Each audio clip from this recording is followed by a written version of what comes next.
একটা সিসিটিভি যেখানে লাস্টে আমার মামার যখন প্রাণ নাই তখন যে টেনে হিস্ট্রি নিয়ে আসছে, ওইখানে একটা মোটা করে ইন করা সাদা শার্ট এবং সাদা প্যান্ট পরা ওনার মানে ওনাকে একটু অবজারভেশন করবেন, দেখবেন যে ওনার যে চলাফেরা প্রতিক্রিয়াগুলো দেখলেই সন্দেহজনক।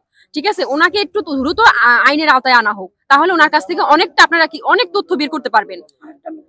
আরেকটা ছেলে আছে, ও সারা বাংলাদেশ যেখানে সারা বিশ্ব যেখানে আমার মামার ভিডিও দেখা মর্মান্তিক ভিডিও দেখে যে দুঃখে কাতর হয়ে সবাই চোখের পানি ঝরছে, সেই জায়গায় ওই ছেলে কিভাবে আমার মামাকে সন্ত্রাসী বলে প্রমাণ দেয়, সন্ত্রাসী বলে স্টেটমেন্ট দেয়। ওই ছেলেকেও এই আইনের আওতায় আনা হোক এবং ওকে চার্জ করা হোক, ওকে বলা জিজ্ঞাসাবাদ করা হোক যে তুমি এগুলো কেন বলছো, কারা বলাইছে তোমাদের, এইটা তোমাকে কারা বলাইছে, এটা তাকে আইনের আওতায় আনা হোক। হইলো আমরা টাকাও চাই না, পয়সাও চাই না, আমরা চাই আমার ভাইয়ের হত্যার বিচার, ফাঁসি।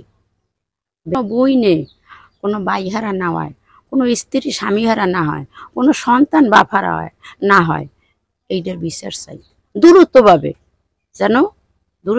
যেন ওই বছরকে বছর না জ্বলা লাগে, জুলাই যেন এটা এখন ডক্টর ইনুস আছে, ইনুস স্যার যেন এটার বিচারটা তাৎক্ষণিকভাবে করে।